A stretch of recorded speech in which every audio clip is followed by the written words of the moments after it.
It's actually 9 o'clock for us normal people. Oh, sorry. Yeah. Yeah, East And East I'm Coast 7. folks are thinking East Coast time. That's how I keep myself. I that causes many issues when I'm doing online Yeah. clients from a variety of locations. So Yeah, I bet. So just to give our factioners a little history, um, Brett has been my chief instructor at quite a few of my certifications, both my kettlebell certifications and then my FMS certification. So he's been a huge influence on my career. And so it's great to have him on here. We've had quite a few questions about, we're getting into the programming section of our curriculum, Brett. So there's been quite a few questions about how do we implement correctives? How do we go about, what's the best way of kind of learning correctives and bringing them into our systems? So I can confidently say that there is no better guest for us to have on than Mr. Jones right now. So without further ado, Brett, do you want to just give him kind of a brief history of what your background is? sure. Thanks everybody for being on. I have a Bachelor of Science in Sports Medicine, Athletic Training, Master's in Rehabilitative Sciences. Took my first job as an athletic trainer at Hargrave Military Academy in Chatham, Virginia for the amazing salary of $19,000 a year. And worked with a few weeks after I started work. This big old red-haired redneck guy walks into my room and says, hey, my name's Gray Cook. You need any help? And so I worked directly with Gray in my training room and his clinics from 95 to 97, and then transitioned up to Pennsylvania, ran a hospital fitness center for 5 years. During that time, I was at the second ever workshop that Pavel taught in the States, and then a year later was asked to join in and teach with Pavel. So coming up in April of this coming year, I'll be doing that for 14 years. I've been traveling and teaching with Gray and FMS for 10 years, and coming up on 11. And it's been quite an interesting journey. During that time, I've been able to work on the curriculum and development of the level 2 FMS materials, corrective exercise techniques, as well as continue to progress the SFG curriculum and work with teach many people around the world. And so it's been very interesting. Very good. Thanks for that. So I think what I'd like to hear you talk about first, and what we had a question about from somebody in our faction just this past week, was she's new to the corrective process, I guess, for lack of a better word. And she was just having a hard time gaining confidence. I know after I did the FMS cert that I did with you, that you come back and your brain's kind of jumbled. You have so much information, and it's kind of like, how do you figure out what to do with it? And that information is out there. It's in movement. It's in the certifications. But what advice would you give people kind of just coming into that and implementing the information? Sure. So I got to just kind of circle back and say that the most important thing in implementing any sort of corrective exercise, some sort of baseline that tells you that you need a corrective. And obviously I'm an FMS guy. I'm going to say that the FMS is a good baseline for that. Use whatever baseline you want, but without a baseline, just watching people exercise or, whatever the case may be, you might be implementing a corrective when a technique cue would do, or you're trying to hammer away on technique cueing when you need a movement correction. And so having the baseline, being able to sort of standardized way is the first step towards being able to correctly work through any sort of the corrective process. So once you screen somebody, then you have to have a way to look at those results and say that this is more important than this, than this, than this, than this. So you have an algorithm or a priority system for how you address the movement issues. If everyone you work with gets all the same correctives all the time, I'm going to question your baseline as to how you're looking at human movement. So once you have a baseline, once you have an algorithm that tells you how to address that baseline, and within the FMS, we look at the leg raise first, then the shoulder, rotary stability, trunk stability, in on lunge, hurdle step, deep squat. Deep squat is actually the last and least important thing that we do from a corrective perspective. I've taught more than a few workshops and routinely have 50 to 100 people in the room. And we'll find that one person out of 50 to 100 people actually needs deep squat corrections first. So it's just the thing I spend the least amount of time doing. So have a baseline, have an algorithm, and then only try to fix one thing at a time. I think the biggest thing from a screening perspective, you're not obligated to figure out why. You're just obligated to put it in the right category. Then you have your algorithm, and then you only address one thing at a time. And that becomes, when you look at the results, and obviously I'm going to be heavy, pardon me, on the FMS end of things here. So if anybody has any other systems that you use or you want to talk about, that's fine. But, I look at those 7. I know what the algorithm is. I know where I'm going to put my order of importance.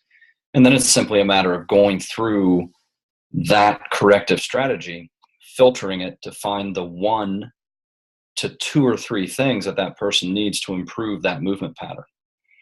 And so it relieves you of the responsibility from having to fix everything, and so that you're able to move forward far more efficiently.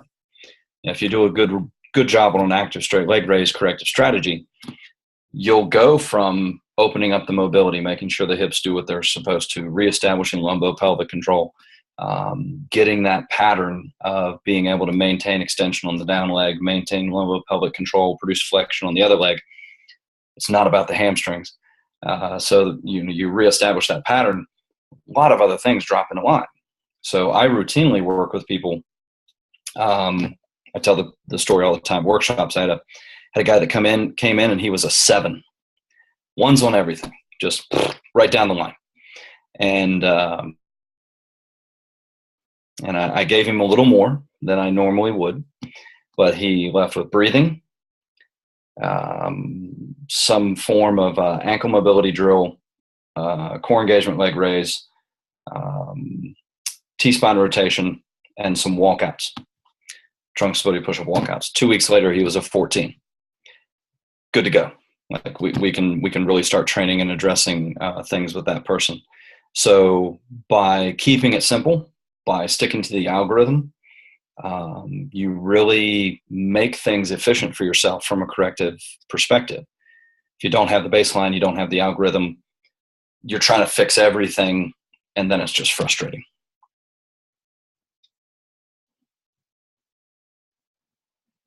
Brett, bringing up the algorithm made me think of a couple of discussions that I saw online recently, kind of debating the efficacy of FMS. And sure, what I kind of took away from some of the comments that people were making was that they didn't truly understand how the system works.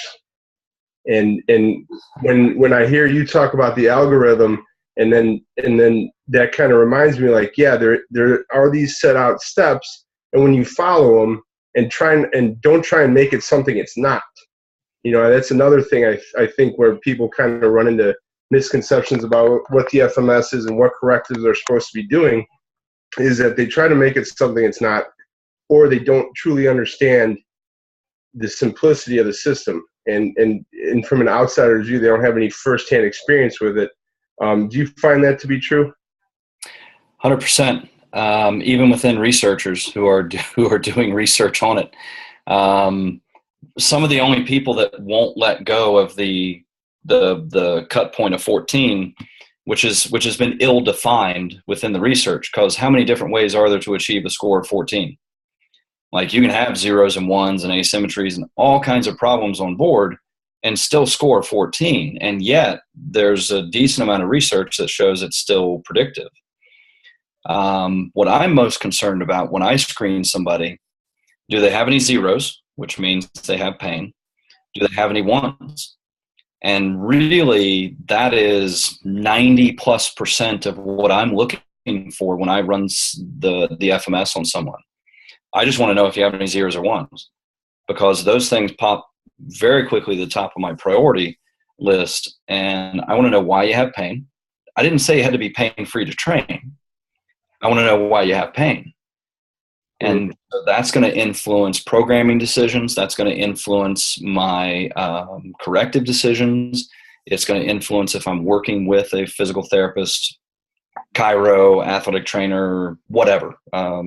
Set up your team. Be sure you have people that you can refer to with confidence. And so, once you thin it down, once you simplify it to, we're just looking for zeros and ones. Let me know if you have pain. Let me know if there's movement patterns you can't access. Once you do that, a lot of the mystery goes away from this thing. And the research has been, in some cases, interestingly performed. And I've caught mistakes in how they analyze the FMS. There was a research study where they were doing motion capture. They were comparing motion capture technology with the FMS scoring. And they didn't really give any sort of information as to where they put their the little balls that you tape on the joints and do your motion capture stuff with. They didn't give information on that. But what they said about the FMS was, we don't think it's possible to look at all these scoring criteria at the same time. So during the first rep, deep squat, for example, during the first rep, we're going to look at the feet. During the second rep, we're going to look at the knees. During the third rep, we're going to look at where the dowel is. And I'm like, well, that's not how you do it. Like, that's the fact that as a coach, you think you can't look at more than one thing at once. I feel sorry for your clients. I feel sorry for the people that are relying on you to watch them do athletic movements, because you don't get that gift as a coach when you're working with people. So there's the research is very interesting. Some of it is positive and well done. Some of it has some questions. Some of it doesn't show that it's predictive. Two of the things that do come out consistently in the research is inter and intra-rater reliability is very good.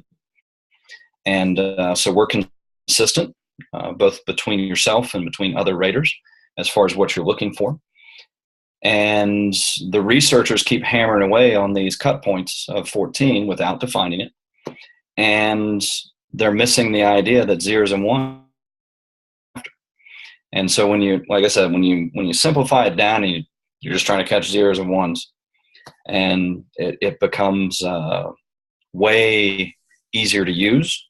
And like I said, the mystery kind of drops away from it a little bit. Yeah. So in a nutshell, you could say we're looking for pain, which is something that for most of us is outside of our swim lane. We're going to refer that out. And then we're looking for, maybe some mobility and stability issues that we're going to work on before we start throwing a ton of weight on our client. Yeah, just show me the movement patterns. It's saying my internet connection is unstable. I apologize. I think I'm back now. Zeros and ones. If you got pain, I need to know why. And trainers get very afraid of the referral process, because they've sent their client to their doctor for a shoulder pain or a knee pain or something, and they don't get them back for 6 months. And when they do come back, they come back with advice like these very generic things. The thing to avoid there is the blind referral. When you're sending somebody off to somebody that you don't know, or you're not communicating with that healthcare professional, they're going to assume that you're the garden variety trainer. they're going to assume that you're the person that hurt them in the first place. Because what's your client going to go in and say? Well, I was working out with my trainer and my shoulder hurt, so they sent me here to get looked at. And so the doctor sits there and goes, geez, another one of these. And whereas if you follow up with a letter that says, hey, Dr. So-and-so, your patient, Mr. or Mrs. So-and-so, is my client. I referred them to you for this shoulder pain that they're having. I would love to either speak to you about this, or I would like to get your advice on what your recommendations are for this patient. And the doctor's going to do what? First, fax this in. When you fax something in, there's an electronic stamp that says you tried to communicate with that healthcare professional. Don't call, because you're not getting through. The receptionist is going to block that call 10 times out of 10. You're not high enough on the food chain yet because they don't know you yet. So fax it in, send a letter. If the client that you're referring really knows the doc, speak directly, tell them, hey, you're friends with your doc. I need to communicate with them. You're friends with your physical therapist. I really like to work with them on this process. How can I be helpful? How can I not impede the process? And when you start doing stuff like that, the healthcare professional says, wow, here's somebody that actually has the best interest of their client in mind. They're asking me for my professional opinion. I'm on record as them having asked for my professional opinion.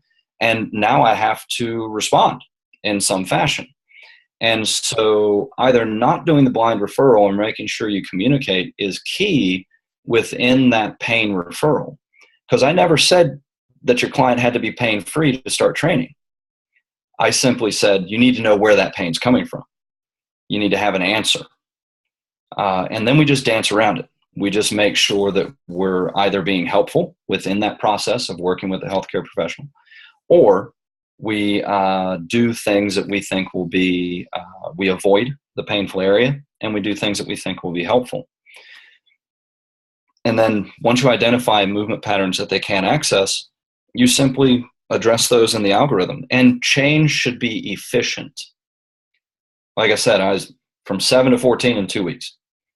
Five things to do.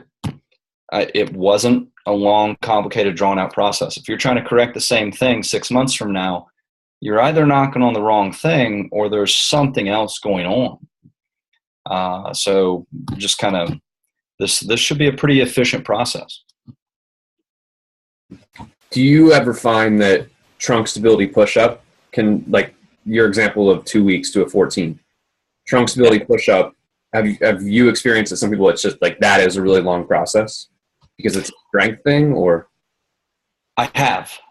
So trunk stability push-up, if it's a motor control issue, if it's, I'm going to say, a simple patterning issue, you're just not sequencing at the right time.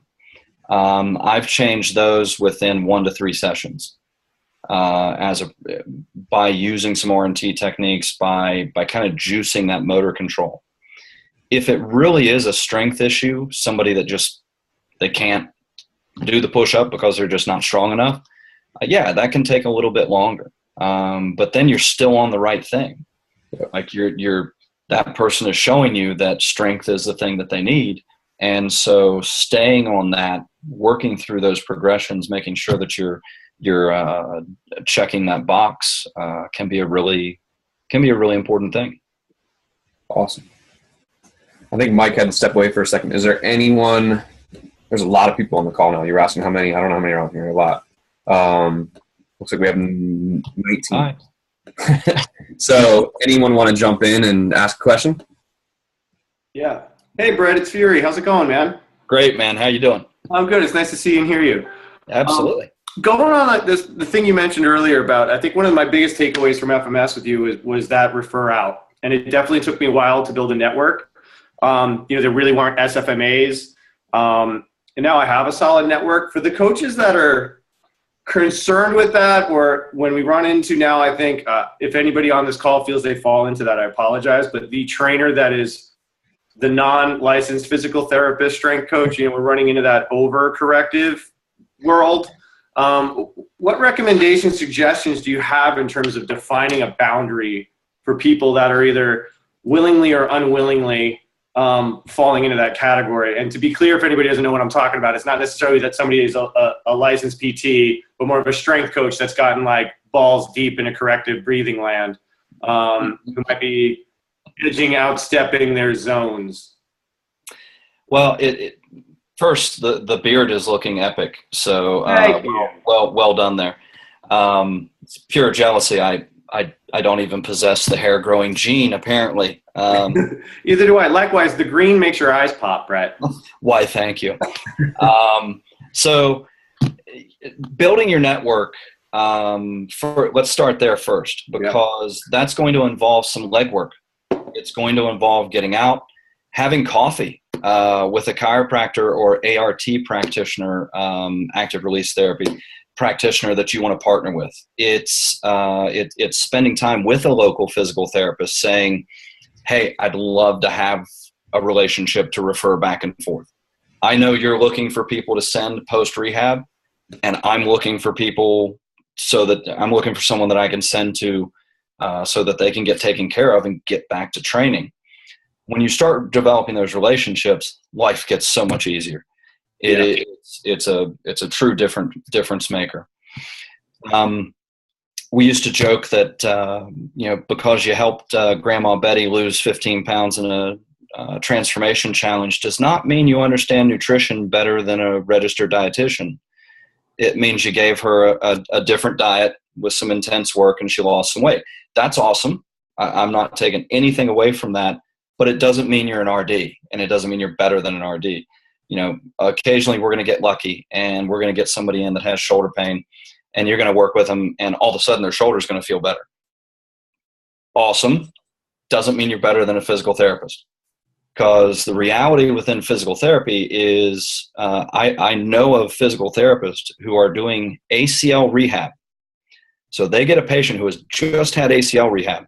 They get approved for 10 visits, 10 to 12 visits to finish an ACL rehab, a 9-month process to finish an ACL rehab.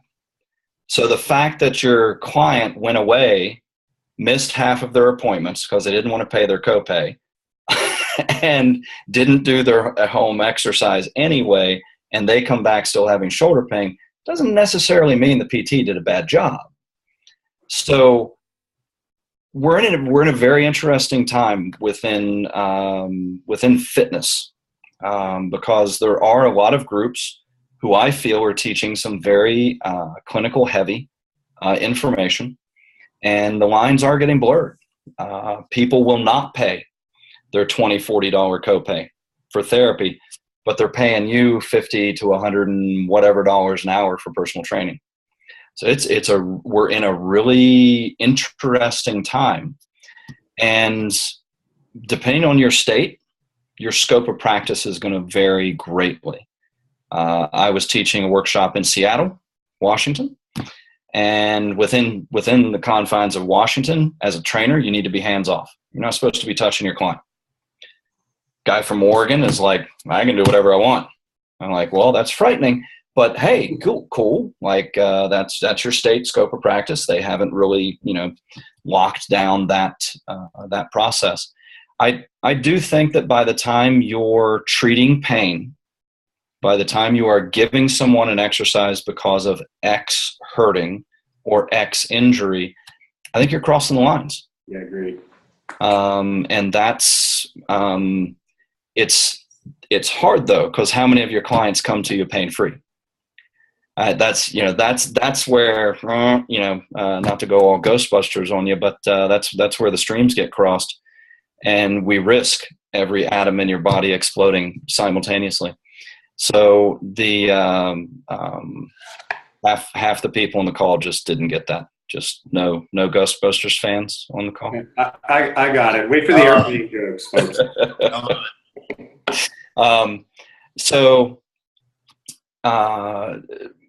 using a baseline, knowing what patterns they have pain in, being able to program around that. Yeah. Getting somebody stronger. I mean, you can be very effective with people who are in pain without crossing the line into treatment, just by proper programming, progression, knowing where to put your emphasis. There can be some really good integration, and there can be some really good strategies that don't cross those lines. So, Well, thank you. absolutely. Anybody else? Questions? I got one. Yes, sir. What's going on? I work a lot with youth athletes, and one of the things I find is when they have pain, sometimes they don't know what the pain is, and it could be muscle fatigue, whatever. And like over time, you get used to being able, like, all right, is that pain or is that muscle fatigue, whatever. How many sessions or how many times do you feel the need to hear that, okay, I do have this actual pain, then you refer out? Because sometimes the kid will be like, hey, I have this pain. I'm like, all right, cool, let's go over here and try this. And then it's like, no, I don't feel it anymore, whatever. Or sometimes, like, it's their third session they've been feeling it. I'm like, all right, now time, go to a PT, then come back to us, and we'll see what happens. Absolutely. It's a great question, and it's in that community in particular, because a youth athlete is still figuring stuff out. Mm-hmm. Most of your older clients are just going to lie to you. Right. Most of your older clients are just going to be like, my shoulder's hurt for 6 years. We're not going to worry about that. The youth athlete who's feeling muscle soreness or whatever for the first time can either go the direction of, I don't understand this thing that is happening to me, and I'm very concerned, to ignoring very serious stuff. And so, as being the trainer and the person in charge, you become a good detective. So we develop a list of questions. We'll describe it to me. Where is it, first off? And where is it means take your finger and put it on what hurts, not it's here. And for me, it's right here. But it's right here. Like, this is the spot that hurts. That's important, because if they start pointing to a joint, that jumps in the priority order. If they start pointing to the middle of their quad, and you've been doing lots of sprinting or running up hills or whatever the case may be, that may make sense from a muscle soreness standpoint. So get specific. Then, what type of pain is it? Is it aching? Is it burning? Is it sharp? Is it stabbing? Develop this kind of checklist. In the book Movement, actually, there's a good discussion on the difference between discomfort and pain. Mm-hmm. And so that can be a nice little guide to kind of get started. Youth athletes, you're going to run into a higher percentage of hypermobile individuals. You're going to run into kids that they haven't learned how to stabilize their bodies yet. Not necessarily that they have an Ehlers-Danlos or a hypermobility disorder, but you can look at something like a Beighton scale to look at joint hypermobility. And you may find that that's a person that needs a little less impact at the moment and a little more motor control work. Mm-hmm. And so as you develop your detective skills in looking at hypermobility or being a really good questioner to ferret out exactly what's going on, and then you just got to watch. The kid that's sitting there telling you they feel like somebody's shoving a knife in their quad, and then they beat the team running up the hill. Mm-hmm. I don't know. That might not make sense to me. Yeah. So, and then watch their face, because the kid who's sitting there saying, "No, it doesn't hurt at all," when you ask them to bend down, they're like, "Oh God." That could be somebody who's really hiding something that's fairly serious. And so, youth athletes in particular. And then you got to involve the parent. Yeah. Because now you're dealing with somebody who's under 18. Hey, we have an indication that X might be going on. I think we should do this with it. Those get into some very interesting conversations, because if their dream is that little Billy or little Susie is going to be the top athlete within this program, and then you're saying, sounds like they're hurt and we need to take a look at this, that gets difficult as well. So There you go. Awesome. Thank you. Yeah. Wish I had one answer. Never. Show Dub. Was that a hand raise? Bam! You got it. So first off, thanks for being here, Brett. This is kind of like a, I guess, situational context question, but when you program for individuals, whether it's in person or online, I'm going to assume you obviously integrate correctives from the FMS in there based off what's going on. Do you kind of have like a general number of correctives you pair per session, or is it based off the individual? It's again, another fantastic question, because, you know, how you, and that's why we're here. How do you make this work? I don't have one answer. For homework, the things that I'm going to expect the person to do 1 to 2 times a day to create efficient change within that pattern, that will be 1 to 3 things that probably takes maybe 5 minutes. Because let's be honest, you give somebody more than 5 minutes of homework to do that's outside of their training, it's not going to happen. And that can slow down the process. We encourage short-term response for long-term adaptation. And so I'll tell people, you know, don't leave your house in the morning and don't go to bed at night without having done these 2 things. Knowing that those 2 things not only take 3 to 5 minutes, but they feel the difference. They know it's making a positive change. As far as in the exercise program itself, I'll have a similar movement package, that a little bit of foam roller, a little bit of movement stuff that we're doing, and then I love finishing that off with some get-ups. I look at that as a nice way to kind of cement things and get the big X talking nicely to one another as we begin the program. And so, or I'm putting that package in as their active rest, active recovery. Can't believe I just said that. Active recovery. I hate the term active rest. It's like, although I'm a huge fan of oxymorons, so it's kind of oxymoronic that I don't like the oxymoron of active rest. So those little packages that you can put together that are efficient, that they know make a difference in their movement, and then it is by pattern. So if I'm addressing a leg raise, I'm staying on the leg raise. And until they can show me an improved leg raise at the beginning of a session with no movement prep, I'm staying on the leg raise. And once that leg raise has improved, I'll rescreen the other 6. I may have nothing left to do, or I might be on to the next weak link. And so now their movement package will shift to the new weak link, which allows me to then address that part of their movement competency. So essentially you prioritize their movement packages, and like, this is the alpha, I'm going to attack this first until it's donezo. And then moving forward, if the other stuff is fixed, cool. If not, I move to the next order of hierarchy. Absolutely. Okay, cool. Thanks. Absolutely. I know Rick's got to have a question, because he's just sitting there quietly, and that concerns me. Just listening to the words of wisdom, Brett. Just listening to the words of wisdom. So then I don't know what you're listening to on your headphones, because it's not me. So awesome, dude. How you doing? Good. How are you? I'm doing well, man. Doing well. Actually, I do. In terms of fixing like an active straight leg raise, how often have you seen like breathing create a positive change and create scores just simply just through the breathing practice?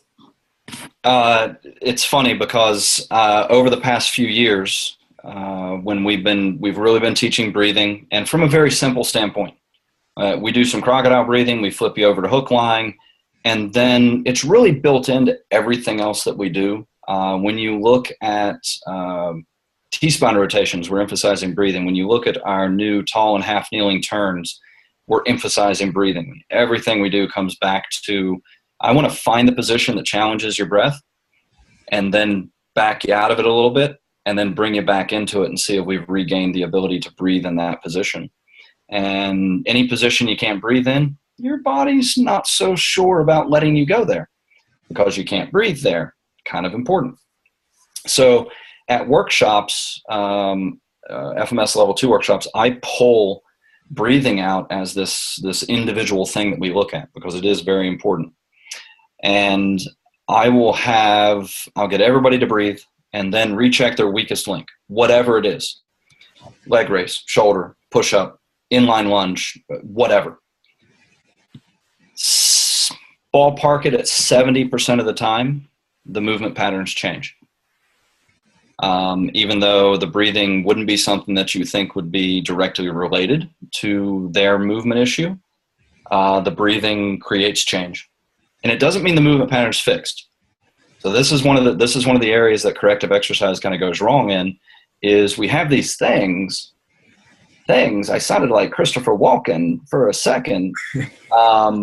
We have these things that can open up these windows of opportunity. So I can lay you down and breathe you. I can do some foam roller. I can do a little juicing to the motor control system. And all of a sudden your 1-1 leg raise is a 2-2. Doesn't mean it's fixed. So I can't just go from opening up the window to having you deadlift or swing a kettlebell.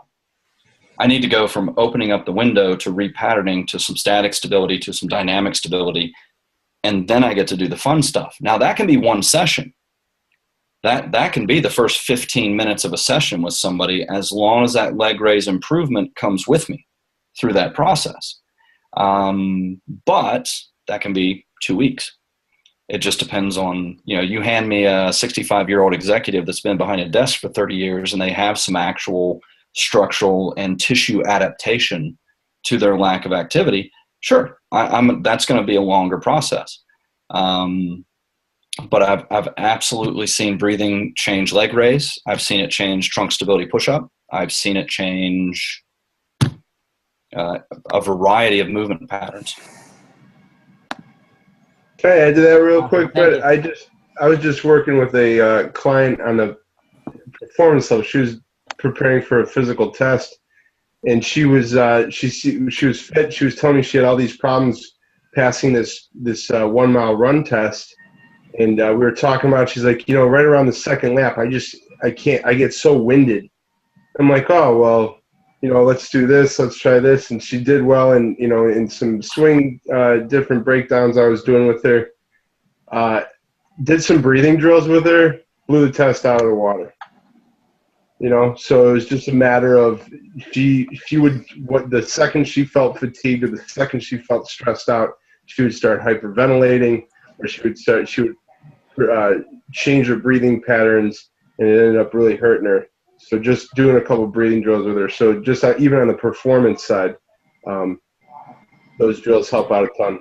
Absolutely. And so if you really break down breathing, not only from a mechanical perspective, because we can kind of pretty easily wrap our heads around the mechanical perspective, the attachment on the ribs, bottom 6 ribs and close to the T-spine, big dome, moves up and down, blah, blah, blah. There's all these mechanical things, and it's active in breathing, posture, and motor control or stability. There's a biochemical reality to breathing. Gas exchange is very important. And so as you either overbreathe or at rest, when you overbreathe and blow off too much CO2, there's a big impact to health and sympathetic parasympathetic balance. As you begin performance and then you're not exchanging air efficiently, or your diaphragm is obligated to help you breathe and not be stable, or your respiratory muscles fatigue. There is some research out there showing that the first thing to fatigue is respiratory muscles. And once they go and breathing is impacted, then gas exchange is impacted. And so you will gas out in an activity far before you should, just because gas exchange goes off. And so regaining that efficiency in all postures and positions and being able to coach them into keeping that diaphragmatic breath. I remember Pavel writing about a special forces individual who, not your typical ultra endurance athlete.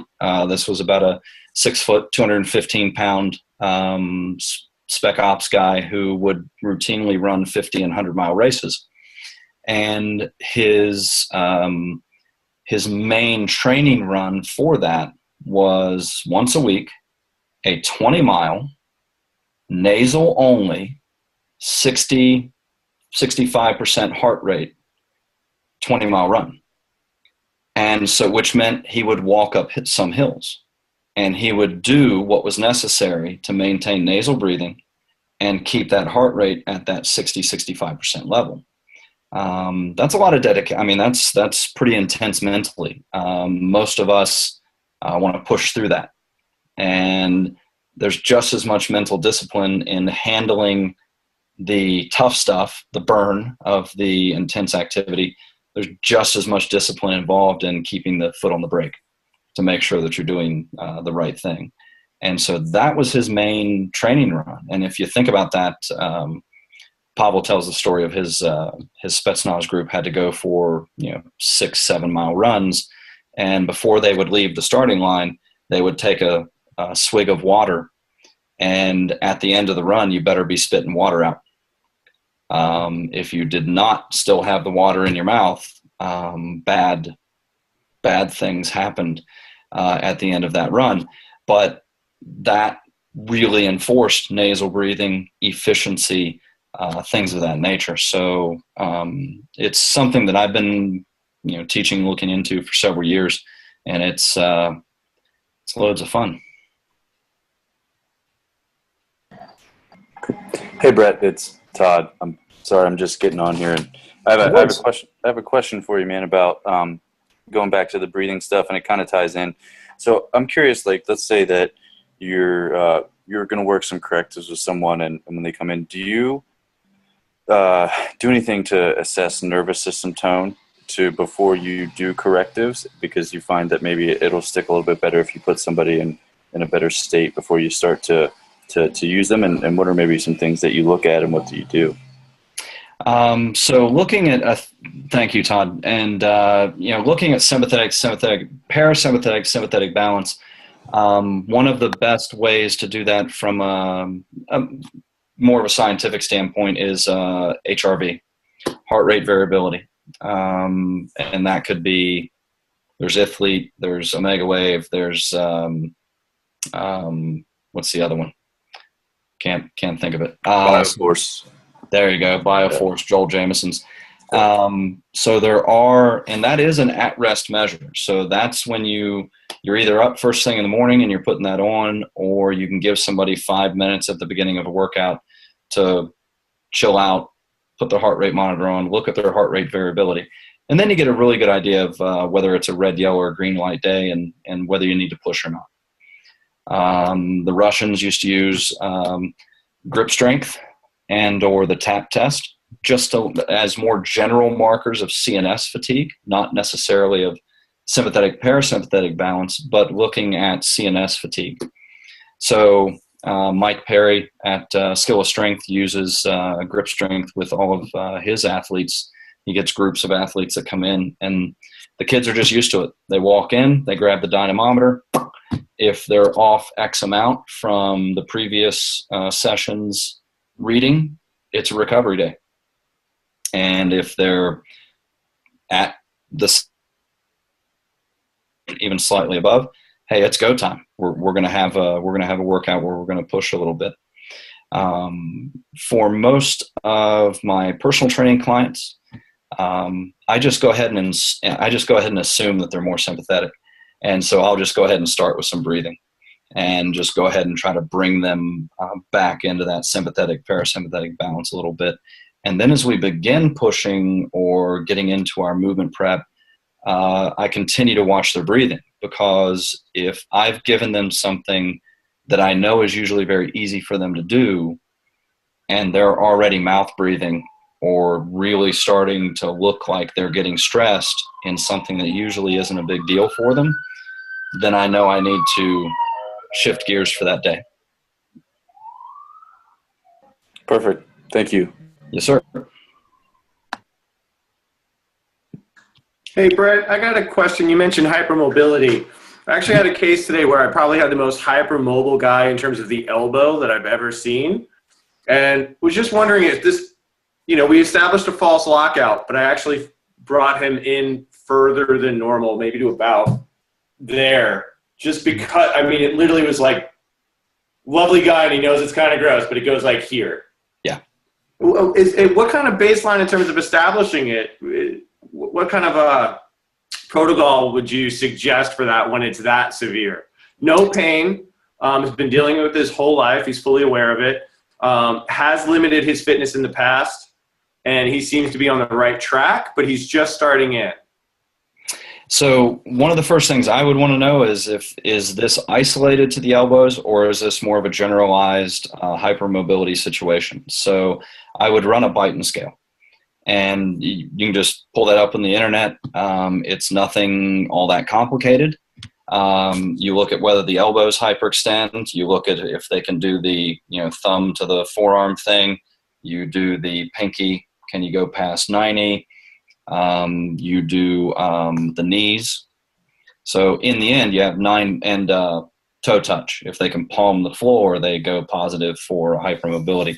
So in the end, you score X out of 9 because you're looking at 1, 2, 3, 4, 5, 6. Knees are 7, 8. Toe touch is 9. I worked with a young lady recently who was 7 out of 9 on the Beighton scale. And I'm like, you might make sure that it's not a generalized hypermobility disorder. So if it is a generalized hypermobility disorder, I personally emphasize more slow motion sort of training. Definitely short of banging into the end range. I actually want to give them, for most of what they do, I want to give them the ability to actually lose a little range and control that. However, they're going to end up there at some point anyway. So I'll use very slow motion techniques to teach them how to control that end range. So it's a mix. And I definitely very careful with ballistics when I get into somebody that has the hypermobility situation. And so, careful with ballistics, nice slow motion. Train most of your strength training short of your range of motion, but do some joint mobility work that takes them towards their end range so they learn how to gain control over it. Awesome. Thank you. Yes, sir. Hey, Brett, I got a question. Excellent. I first took the FMS 1 and 2 probably about 6 or 8 years ago now. Kind of got away from it a little bit, kind of getting back into it now. Was wondering what you would suggest as far as bettering my ability to choose what correctives to start with for different things, and then how to progress them.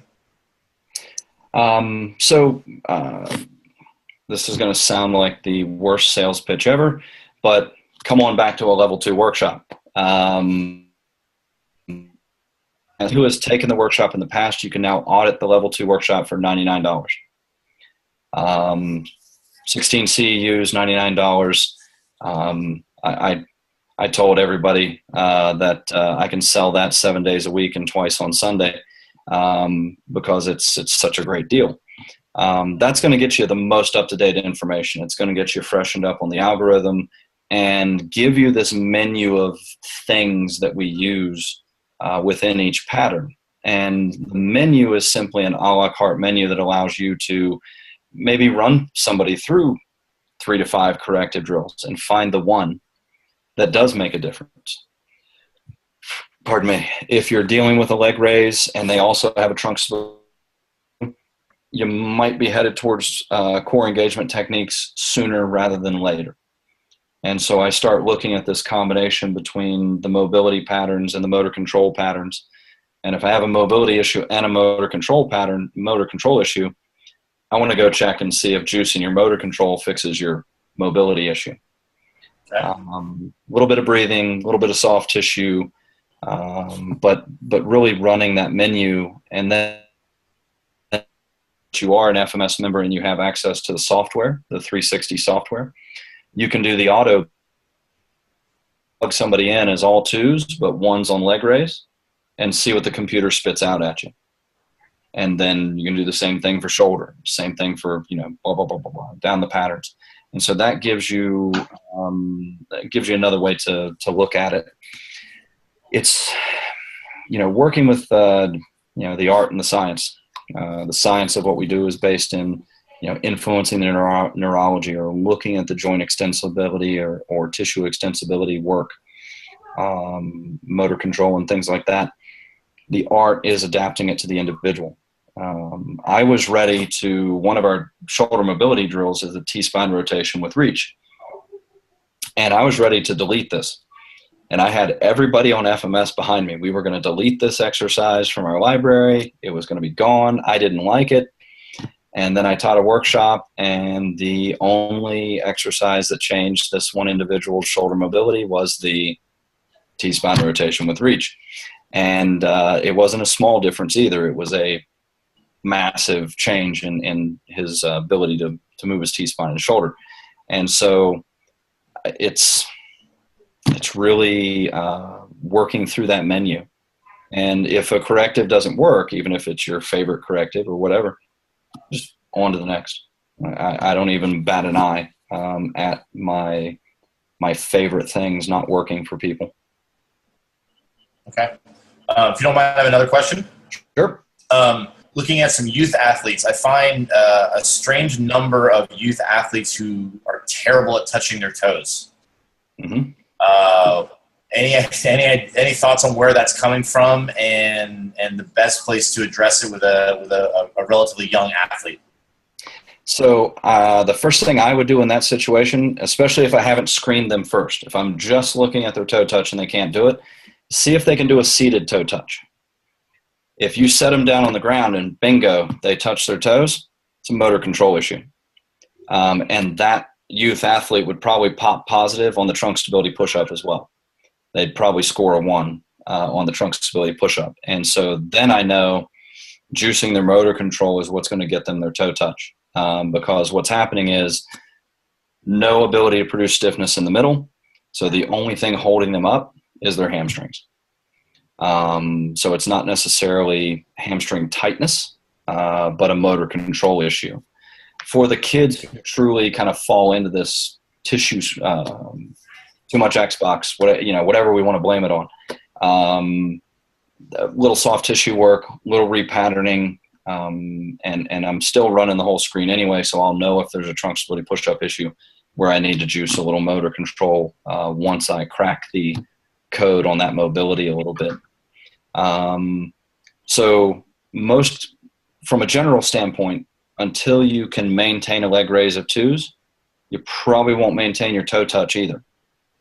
So kind of running the entire system, being able to look at leg raise, trunk stability push-up, things like that, can be really important. So I just start filtering out like that. And from an SFMA perspective, you would start looking at, they actually go to some rolling patterns to regain toe touch.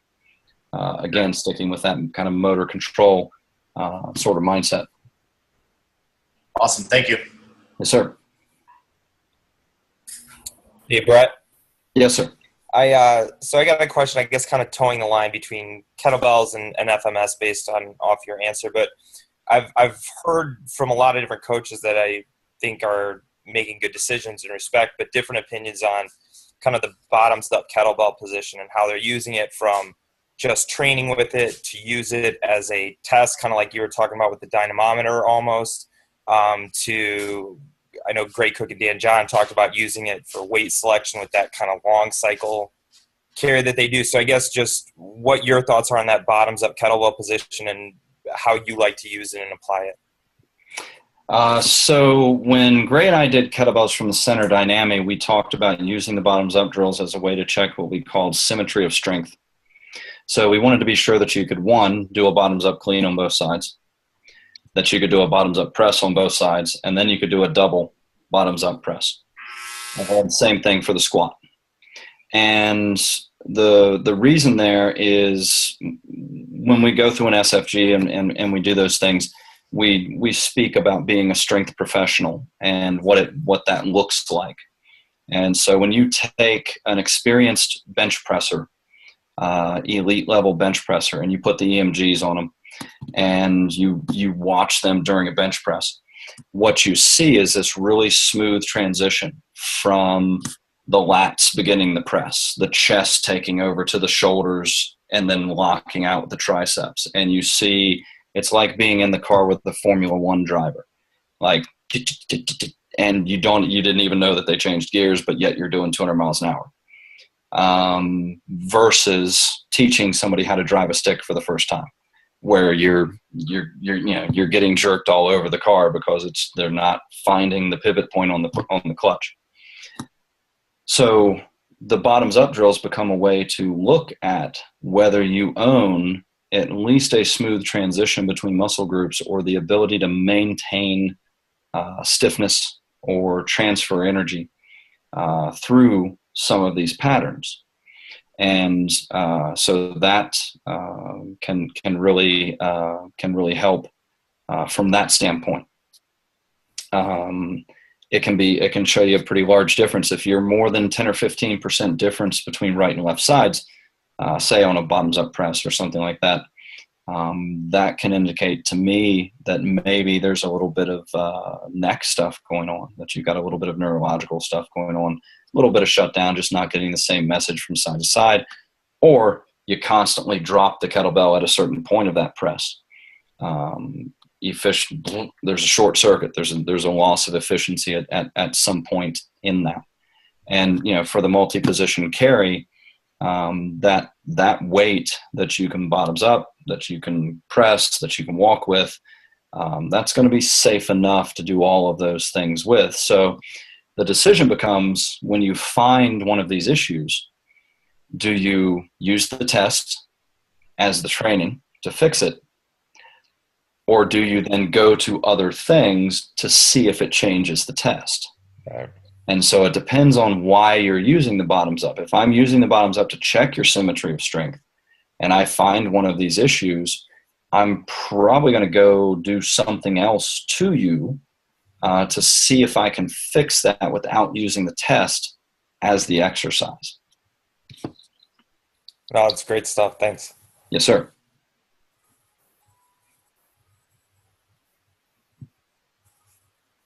Matt, Leah, anybody? I think we're getting down to the wire, but simple question for you. Are you guys going to do another Indian Clubs course? We're working on that now, actually. And I think eventually what you'll see is Phil Scrito getting out there on the road and using the FMS clubs to teach a one-day Indian Club workshop. Awesome. And you'll also see it as part of the FCS workshops as something we found very helpful in working with people with learning how to coordinate their body, transfer energy, things of that nature. So continue to come back to the clubs as a go-to. Cool. Anyone have, I think we have like a minute or two. Anyone have a final anything? Well, I'll go over a little bit. I'm good. Yeah. Actually, Brett, do you mind talking a little bit about the FCS and what that's all about?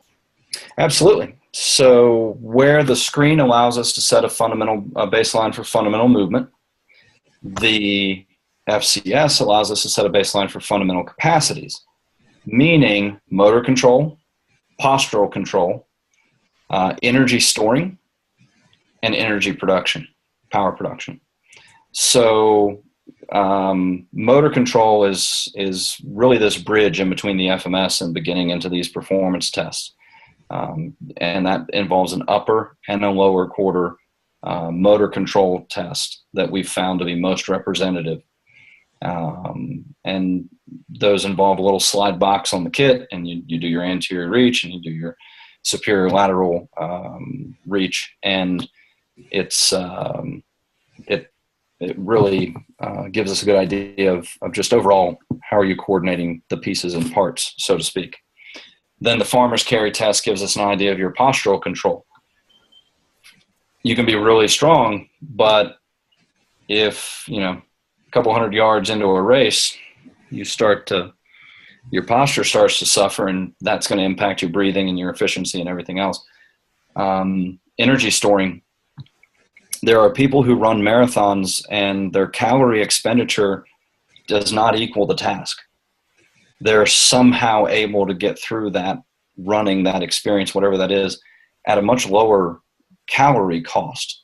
And that's because they're actually able to efficiently use their energy storing systems to propel themselves without a lot of muscular effort. So they have a reduced calorie burn.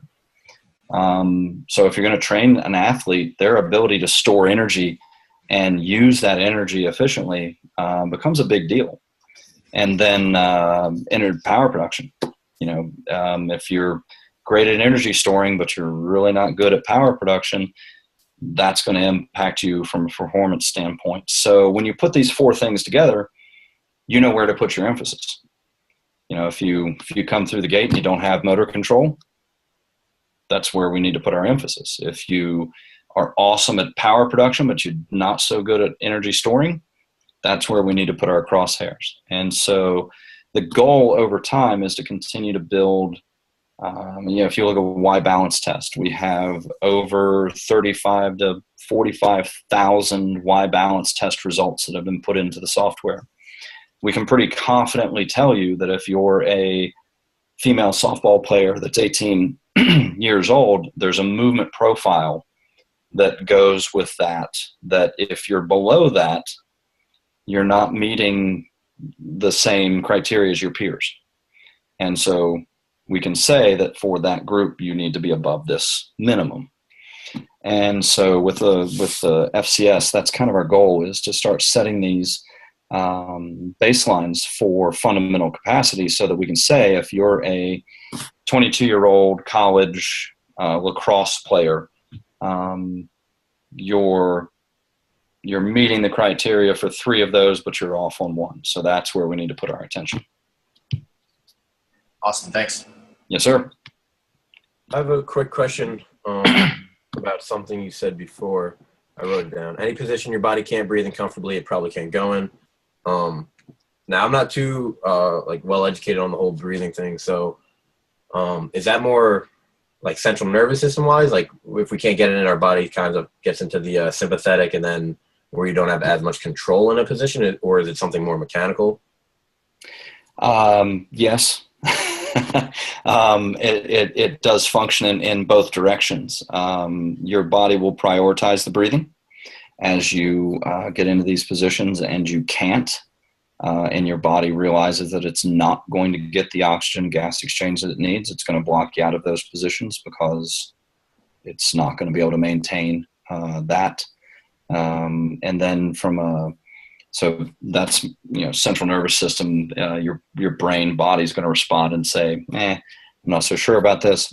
Mechanically, that can mean that you lose stability, motor control, because of the diaphragm's functioning with kind of the inner unit. And it just gives us a way to look at our correctives, the postures, positions that we're putting you in, and just seeing if you can maintain efficiency in those. And those positions where we really lock you up and you really lose your breathing, that's an indicator to me that that's where we're going to mine some gold out of that posture or position. Dope. Thank you. Yes, sir.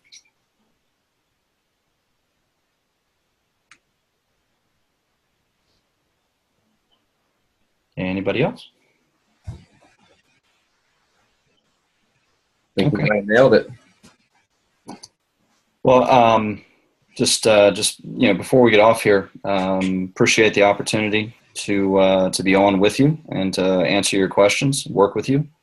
I think that we the kind of coaching group that you've got going and having the ability to bounce things off of each other and to have people come in and chat with you is something that's a really good thing. So congrats on Strength Faction, and if there's ever anything I can do to be of assistance, please let me know. Thanks so much, Brett. Seriously, this was awesome. Thanks, Brett. Thanks, Brett. Thank you, Brett. Thank you. Very welcome. All right, everyone have a good night. Thanks, you too. Thanks, guys. You too. Thanks again, Brett. Have a good night. Thank you. Thanks, Brett.